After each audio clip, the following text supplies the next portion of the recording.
Nako po, Aling Christopher Min, hindi po kailangan ni Vice Ganda ng inyong simpatya. Una pa lang, alam na po kung bakit tinatarget nyo ang It's Showtime at si Vice Ganda. Hindi naman yan, or hindi naman kayo ganyan dati kay Vice Ganda. Ewan ko lang kung bakit nag-iba na ng tono eto si Christopher Min pagdating sa It's Showtime. Ano kaya? Nakalabit ba ito ni Joey De Leon? Ni Tito Soto at ni Vic Soto? Nakalabit po ba kayo na ito ang dapat gawin?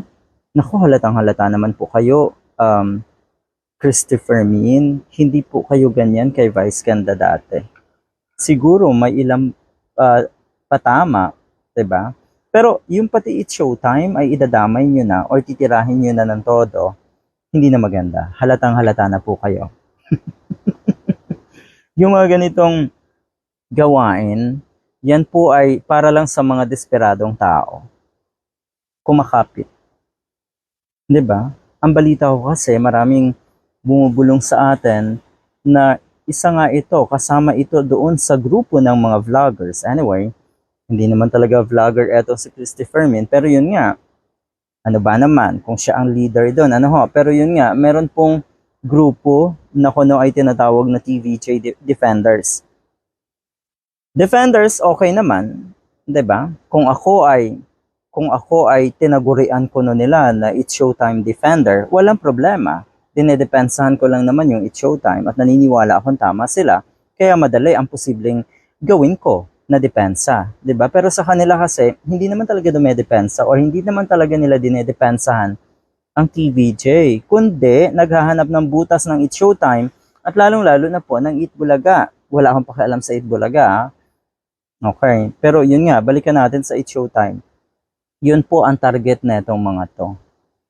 Marami po tayong naririnig. Marami po ako mga kakilala na bumubulong sa atin na si ganito at ganito at ganito ay nasa or mga vloggers ng TVJ. Mantakin nyo ha, yung gawin ng mga politiko ay trabaho or ginagawa na itong mga nasa showbiz, 'di ba? Para lang manalo sa kanilang or yung programa nila ay manaig at mamayagpag. Pero, yun nga,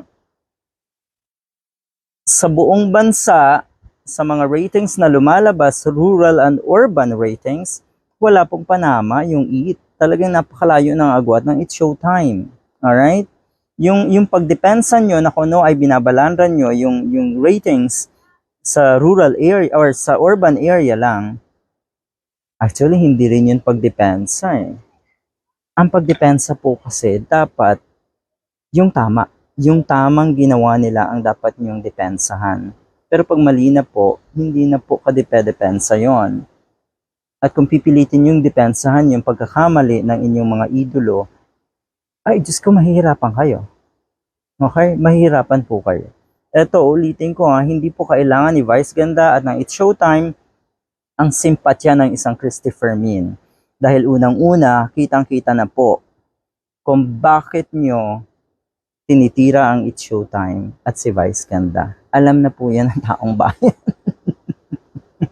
Talaga? Hindi nyo alam? Talaga? Isa pa tong si Christopher Min, huwag po kayong masyadong magmaang-maangan. Eto, paano ka makikisimpatya sa katulad ni Vice Ganda na alam na nga na naandyan pa ang problema nila ni Ayon Perez na ngayon po ay papalabas na ang magiging verdict ng MTRCB pero para pang nananadya. Hindi po problema. Wala pong problema sina Vice Ganda at si Ayon Perez. Wala pong naging problema. Ang naging problema po ay yung kaisipan na itong madudumi ang isip na una pa lang ay ayaw na kay Vice Ganda sa It's Showtime at sa ABS-CBN. Ganon. Ang MTRCB, sige lang, maglabas kayo ng desisyon na hindi patas, okay? Nako po, huwag niyo pong subukan ang mga kapamilya, huwag niyo pong subukan ang mga It's Showtime fans. Marami yan. Alright, eto. Hi, ulitin ko ha, hindi po problema yung nangyari kay Vice at kay Ayon.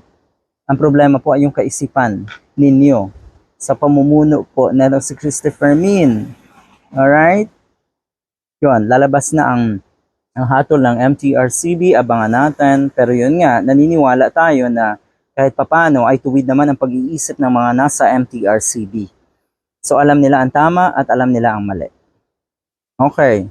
Ang bahagi ng komento daw na ito, ayun.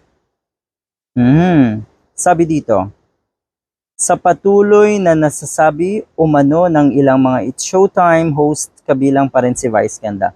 Marami daw na nasasabi pa na bawal. Wow. May nabanggit dito naku no nga ay yung bulaklak at yung sandata. Ayan, double meaning talaga yan. Pero ano bang, saan ba doon ang meaning na gusto nyong ipabatid? Kayo ang may problema at hindi yung mga taga It's Showtime. Pati ba naman yung vibrator ko no, na binanggit ni Kim Chiu ay pinalaki ang issue, talaga lang ba? Hindi nyo alam kung anong ibig sabihin ng vibrator in general at yung naisip nyo agad ay yung double meaning ng salitang yan. Antindi nyo? Ang lalaswan ng kaisipan nyo po. Tapos yung mga nag-i-enjoy lang sa isang programa katulad nga ng It's Showtime, ang mga host neto ay idadamay nyo sa inyong kalaswaan at sa inyong maduduming pag-iisip. Ang dudumi po ng kaisipan nyo. Sa pamumuno ni Christopher Min.